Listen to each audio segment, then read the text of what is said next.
Bonjour, je m'appelle Dorine, je suis en deuxième année de BTS Gestion et Protection de la Nature en France, dans la Drôme. Je m'appelle Antonin, je viens du sud de la France et actuellement je suis en BTS GPN, donc Gestion, Protection, Nature. Je m'appelle Emma, je suis en deuxième année de BTS en Gestion et Protection de la Nature. Je m'appelle Louis, je fais partie du coup de l'association Step by Step, je suis le 4e membre. Donc je suis pareil étudiant à la MFR de Mondy en Gestion et Protection de la Nature.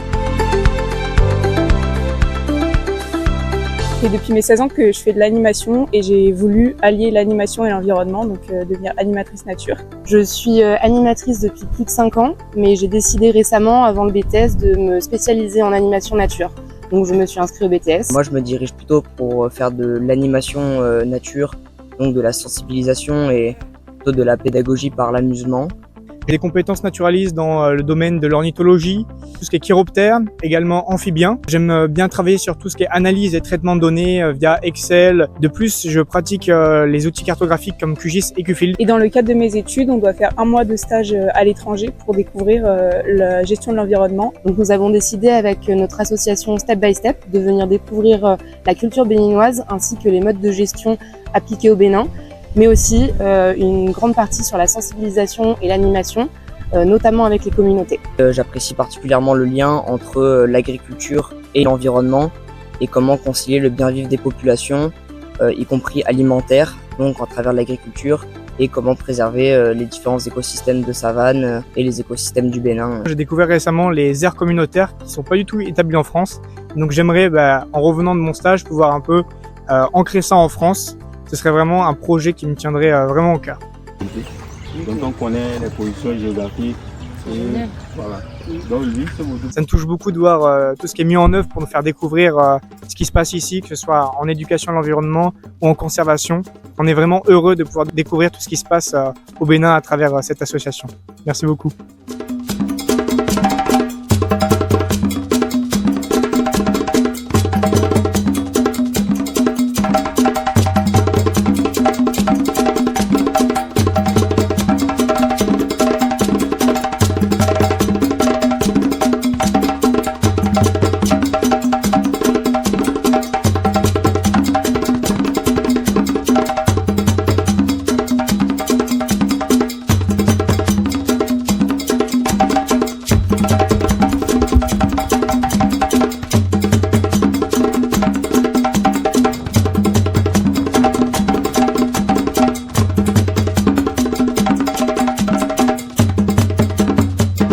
Aujourd'hui, on est au barrage de Seponga et on est venu le matin pour faire un inventaire des oiseaux de zone humide.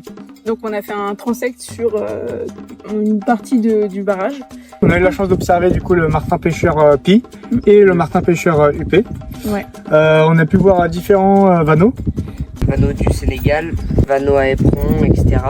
Ici le petit gravelot.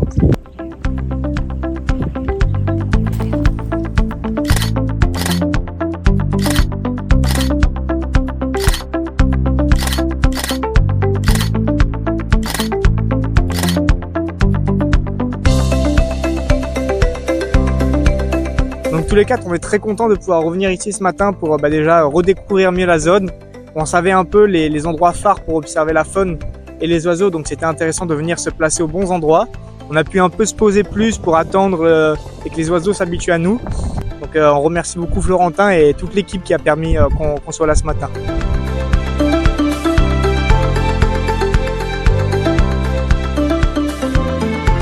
En fait, on est accueillis extrêmement chaleureusement, on découvre beaucoup de choses, notamment la culture. Donc, on passe par l'alimentation, les langues, les communautés, les religions aussi.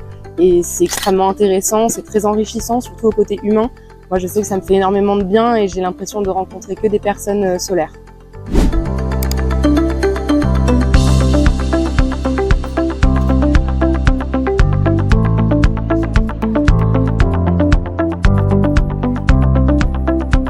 Aujourd'hui, on a eu la chance de participer, d'assister à une animation de transformation de soja en fromage de soja. L'animation était juste merveilleuse à vivre et vraiment impressionnante parce qu'en fait, les animatrices vont parler plusieurs langues. En fait, elles étaient extrêmement motivantes parce que elles ont vite vu qu'au début, ça prenait pas forcément parce que peut-être il y avait du stress, peut-être un peu impressionnées aussi par notre présence d'étrangers. Et directement, elles ont proposé de danser et pour un peu détendre l'atmosphère et faire comprendre aux gens qu'en fait, tout le monde était là pour participer et pour juste transmettre les connaissances, c'est-à-dire que c'était pas seulement SOS Savane qui venait donner les compétences, mais c'était aussi pour savoir comment est-ce qu'elle faisait le soja.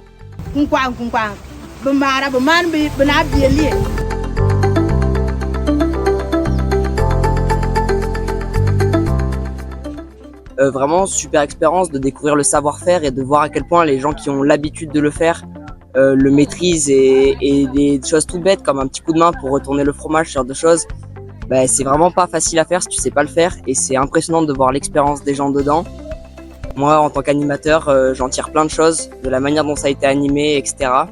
Donc vraiment plein de bonnes choses, super expérience. La boîte à images, c'est vraiment un outil extrêmement pratique que moi j'utilise déjà en animation en France en fait. C'est un Kishin By, c'est extrêmement pratique parce que les animateurs ont l'information de ce qu'ils doivent dire. Si par exemple on a un trou de mémoire ou qu'on se souvient pas forcément de ce qu'il faut dire ou qu'on stresse un peu et on perd ses mots. Et pour le public, du coup, c'est des images très simples à comprendre et ça permet aussi une belle interaction entre le public et les animateurs.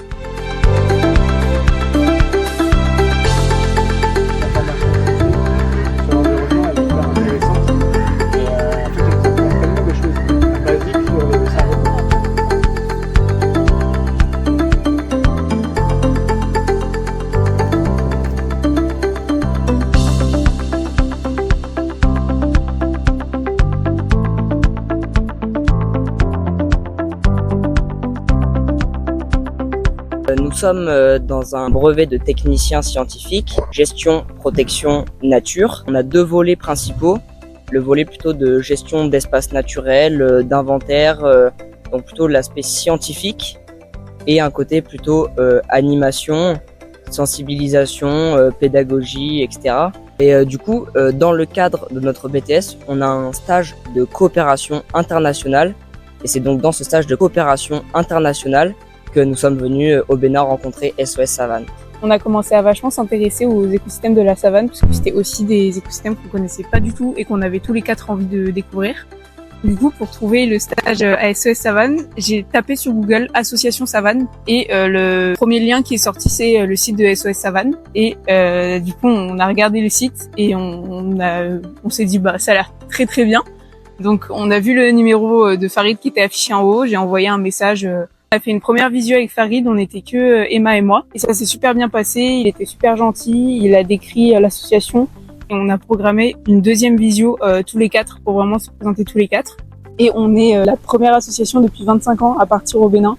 Notre nom d'association Step by Step fait référence à une biodiversité qu'on trouve notamment au Kyrgyzstan, dans les pays d'Asie plutôt du Nord, en Russie et Mongolie.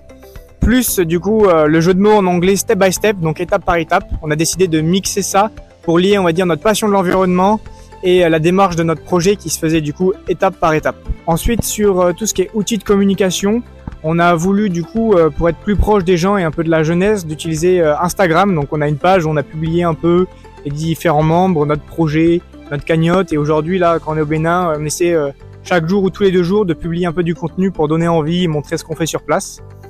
Et ensuite, on a fait un site web sur lequel, pareil, qui retrace un peu notre volonté de partir, un côté un peu blob, où on décrit tout ce qu'on a pu établir jusqu'ici et avant, tout ce qui est financement, tout ce qui est démarche professionnelle. C'est un site web qui retrace toute notre progression jusqu'à l'arrivée du Bénin et comment notre stage se déroule au Bénin. Donc, dans notre association Step by Step, on a de nombreuses valeurs. Déjà, la bienveillance, le respect.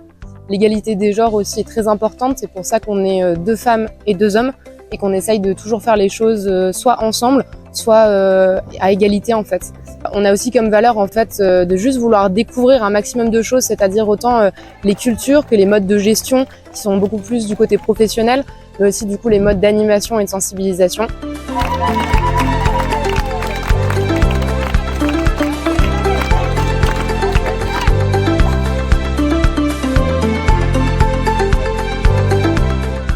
À SOS Savane ONG, nous soutenons la recherche-action, le renforcement des capacités et l'encadrement. C'est dans ce cadre que, depuis plusieurs années, que nous recevons les apprenants venant de différents centres de formation pour les stages académiques et professionnels. Ainsi, cette année, Ça a été pour nous un grand plaisir de recevoir les étudiants venant de la maison familiale de Mondi pour les stages de coopération internationale. Ça a été un bon moment d'échange et de partage d'expériences.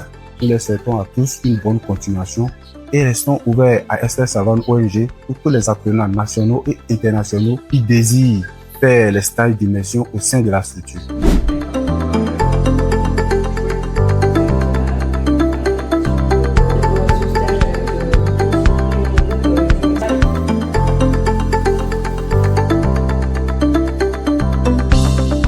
On a pu également rencontrer beaucoup de partenaires, ce qui nous a permis d'avoir une bonne vision du réseau et de l'ampleur de l'association SOS Savane. Pour nous, ce stage était une vraie opportunité de découverte et surtout d'un moyen d'approfondir notre connaissance naturaliste. Je pense que tous les quatre, on aura très envie de revenir au Bénin pour travailler avec vous. Donc on tient énormément à remercier en globalité toute l'ONG SOS Savane et l'ensemble de ses membres pour tout ce qu'ils nous ont appris et tout ce qu'ils nous ont fait vivre.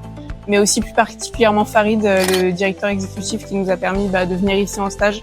Et toutes les discussions qu'on a eues en amont pour organiser tout ça, c'est grâce à lui, donc on le remercie énormément. Et on remercie évidemment aussi notre école, la MFR de Mondi, pour nous avoir permis de venir ici et de mener ces stages de coopération internationale tous les ans depuis plus de 20 ans.